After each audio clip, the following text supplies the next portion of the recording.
So today I'm gonna show you one of the methods that we are developing for the characterization of protein phase separation.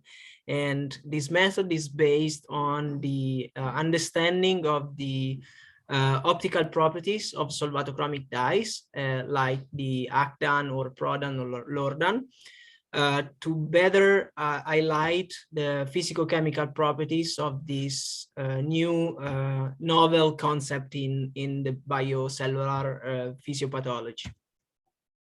So what are protein phase separation? Protein phase separation are self-assembled structures.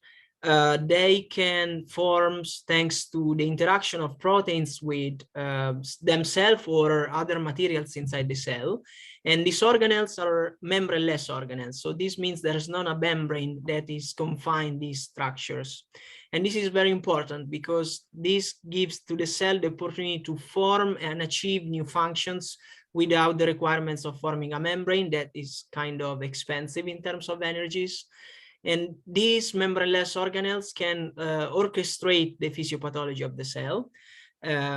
There are physiological membraneless organelles, like the most famous is the nucleolus, but there are also several pathological in cancer or in neurodegenerative disease. And consider there are very few drugs that are starting to target these kind of structures. And for sure, the development of the understanding of these properties and this structure will help to better find new cures for disease that are unfortunately are not are very severe. So what's important on the characterization of protein phase separation is understanding of the type of phase, because depending on the strength of interaction between the proteins and the materials that drive the phase separation, you can have liquid-like phase separation or gel or solid-like. And most of the time, the severity of the disease depends on the types of phase separation, which usually correlates with more solid-like. So, and this characterization starts usually in vitro and aims to define what's called the protein phase diagram, where it's a diagram where you have two different properties like protein concentrations or variables or ionic strength or another properties, and allows you to understand how this protein interacts and form this protein phase separation. Here in the images, you can see like the stress granules that are kind of physiological, like, or the fuse or the Huntington disease. That's a very severe neurodegenerative disease. What's look like sometimes having protein phase separation? For instance, the TDP43 is a protein that it can phase separate, and this phase separation, it seems to be involved in the front temporal dementia. And here, upon adding like a stress, increasing the ionic strength, you can see the formation of the puncta. These puncta are liquid-like at the beginning, indeed they coalesce, and over time you can see that the number of phase separation decrease, but the size is increasing. And these dots, these protein phase separation are moving. For instance, this one, it seems to be shuttled by some kind of machinery. And the characterization of things that are moving in especially requires high spatiotemporal resolution, and the method that we are proposing provides this and can cover this range of physics. So that's the problem. The state-of-the-art methods are limited because their spatiotemporal resolution is not great. And one of the best methods is fluorescence microscopy, indeed, because it can be very fast, it's not invasive, and can provide a very high spatial resolution. But the state-of-the-art techniques like FRAP, it's very invasive and cannot provide much information at nanoscale. and also requires proteins that are labeled. And it starts to be well known that protein that drive phase separation, if they are tagged with fluorescence protein, their behavior can be slightly different than pristine or unlabeled proteins. So for this reason, we are developing this approach that use solvatochromic dyes. These solvatochromic dyes are Acton, Prodan, and Lordan. They are very famous because they have been developed from the fantastic studies and pioneers of studies and investigation of Gregory Weber. The photophysics of this dye is not trivial, but can be understood in this way. The Acton or Prodan can be excited in a not relaxed state. Then at like room temperature, there is an conversion to a charge transfer state that can interact with the surrounding, and depending on the magnitude of interaction, if it's not interaction with the surrounding water, in this case, in physiological condition is most likely water, we have blue emission and a longer lifetime. If the water can reorganize themselves and interact with the excited state of the solvatochromic dye, we have a green emission. So this ladder of emission give us the information of how the water can interact with, how strong is the interaction magnitude between the environment, the solvent, and the probe. In this case, we are developing the method using hyperspectral detection. So the measurements that you will see will have been carried out with laser scanning microscope equipped with a 32-channel hyperspectral detector. We actually carried on also investigation with FLIM, but today we are gonna show you. I'm gonna show you just the hyperspectral imaging. And the probes that we select are Acton, Prodan, and Lordan. Their structure, it's different on this moiety. Acton is the more water soluble, and Lordan has a very long aliphatic chain, so it's very poorly, it's almost not soluble in water. So what's the model of phase separation that we decide to investigate? Those are protein phase separation made of BSA, which is a very well-known, it's a protein that is very abundant and cheap. So we start to play with this protein, and basically the protein decoacervate, the phase separation can be obtained putting the BSA in acidic buffer and adding the glutaraldehyde, the cross-linker. You can have the formation of these BSA coacervates. So the take-home message is this: that the BSA conservation or phase separation can be controlled by protein concentration and cross-linker concentration. And we found the procedures and the recipe in literature. So this is kind of what would look like a phase separation diagram, where we have the BSA and the glutaraldehyde. You can see that the shape and the morphology and the number of this protein phase separation depends on these two factors. We also tried the state-of-the-art techniques, but we found that FRAP, for instance, is not giving much, because these protein phase separation are very solid-like, because there is a chemical bond between the proteins, and the chemical bond depends on the cross-linker. So the FRAP is not changing if we explore different points of the phase diagram. And FCS is not really giving much information. We can see that there are still proteins that are diffusing in solution, so that there is kind of an equilibrium or a difference, different in concentration of protein that are mobile in solution. And you will see that will be important later. So we choose these three probes because their partition depends on the affinity, on the water affinity. And in our idea, on the first model that we developed was, okay, Acton most likely is going to be on the surface. Prodan maybe can penetrate a little bit more, and Lordan should aim for the most hydrophobic pockets. So we analyze the data with the spectral phasor analysis. The spectral phasor is the phasor transformation of the spectrum. So each pixel of the image contains the spectrum. In each pixel you can find the spectrum, and this can be transformed in the phasor plot. And what's important is the image processing can give us information in the soluble phase, as well as on the protein phase separation phase. And we can use the angle on the phasor plot to understand what kind of environment. So the angle here, it means like from this to from this angle to this angle, we have an increase of wavelength, and this means the spectrum is shifting from blue to green. So the angle is directly the measurements of the water dipolar relaxation, or the interaction between the solvatochromic dye with the environment.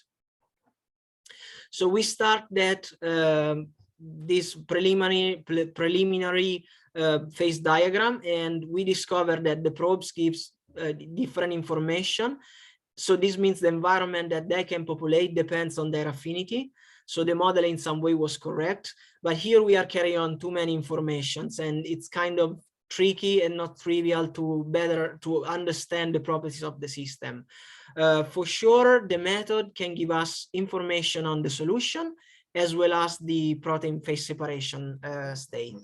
So for this reason, we decide to focus on ACDAN, that is the probe that is giving the maximum shift, therefore the high sensitivity.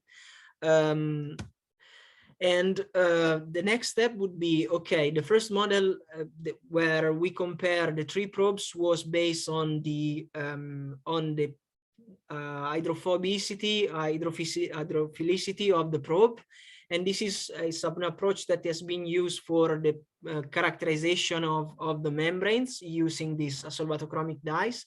But membranes are ordered and they have layers, while in this case we have a lattice. So in principle, we need to shift the model from this kind of representation to this kind of representation, where the water embedded on the phase separation can change the depending on the types of water that is embedded in the phase separation. We are changing the optical properties of the solvatochromic dyes. So the next question is so since there are differences depending on the glutaraldehyd on the phase diagram, are we sure that the glutaraldehyd is not like affecting in some way at the nanoscale level the protein phase separation and the architecture and the lattice of these structures? So to demonstrate that, we did a FRET assay where we use FITC labeled BSA and rhodamine B labeled BSA.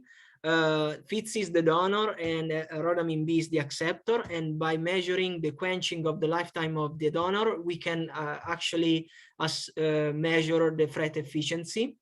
And the FRET efficiency depends on the distance between donor and acceptor. And we can see that increasing the glutaraldehyd, so from 1% to 10%, we can see an increase of FRET efficiency. So the cross-linker is actually making the lattice more like tight and close. So the protein distance is increasing the cross-linker concentration.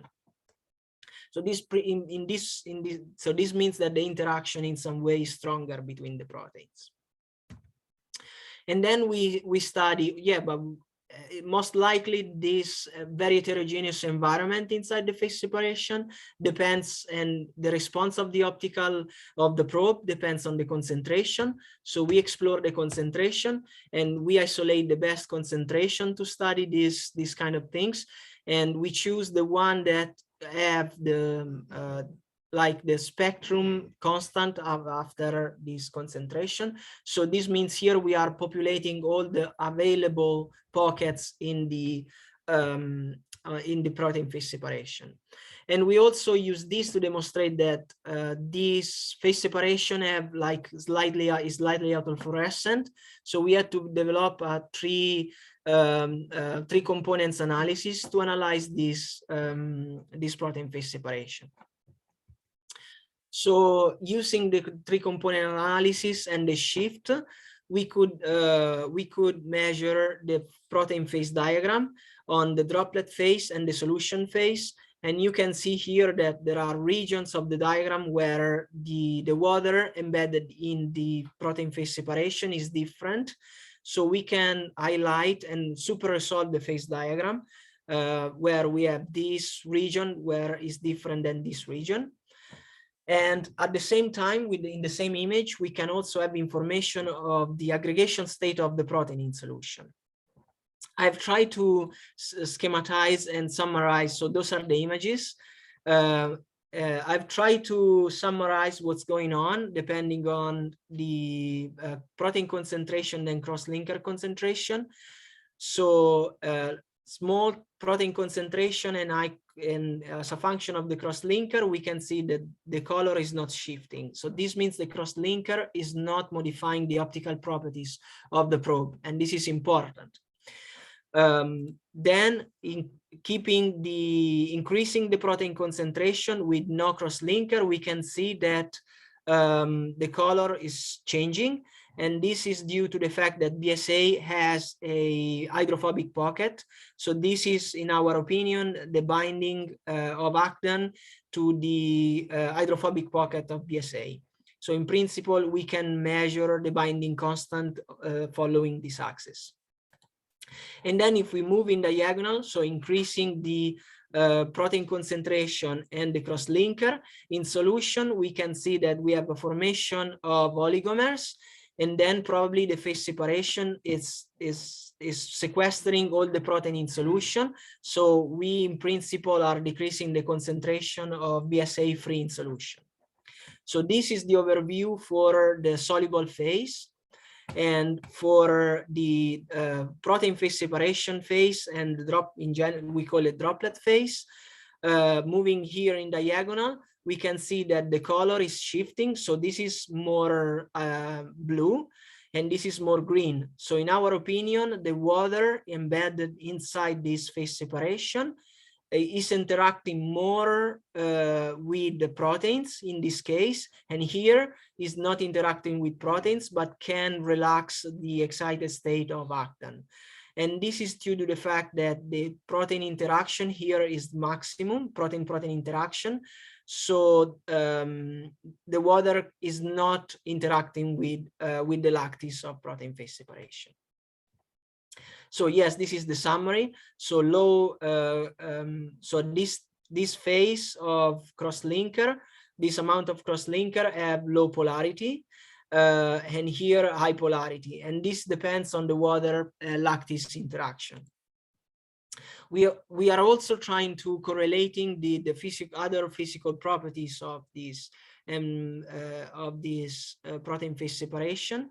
And we are trying to investigate if these lattice structures can affect the partitioning of molecules. In this case, we are comparing a fluorophore respect to a protein. And we can see that the FRAP of fluorescein depends on the cross-linker concentration, as well as the FRAP of GFP embedded inside the protein phase separation depends on the cross-linker. And as well the mobility of protein in the system. So in conclusion, we use actin emission and the other solvatochromic dyes, Prodan and Lordan, to characterize and understand the physicochemical properties of the lattice of protein phase separation. We use a model phase separation, and we show that this approach can be very important and can be very impactful on the understanding of the properties of this at nanoscale, especially because it's giving information of the affinity of this protein phase separation for molecules, and that, in our opinion, can be very important for drug development. Here in this animation, you can see a lysozyme crystal, and this is a Z-scan, so it's kind of it's the crystal, and the crystal is purple, while this amorphous the amorphous particle is cyan. And so in our opinion, we can also use this approach to characterize other protein phase separation. And because it's very you can see the shift is very strong. Here we're using just a simple generalized polarity GP analysis. So we are making the ratio between two channels of emission, and it's enough to discriminate the crystal phase from the amorphous phase.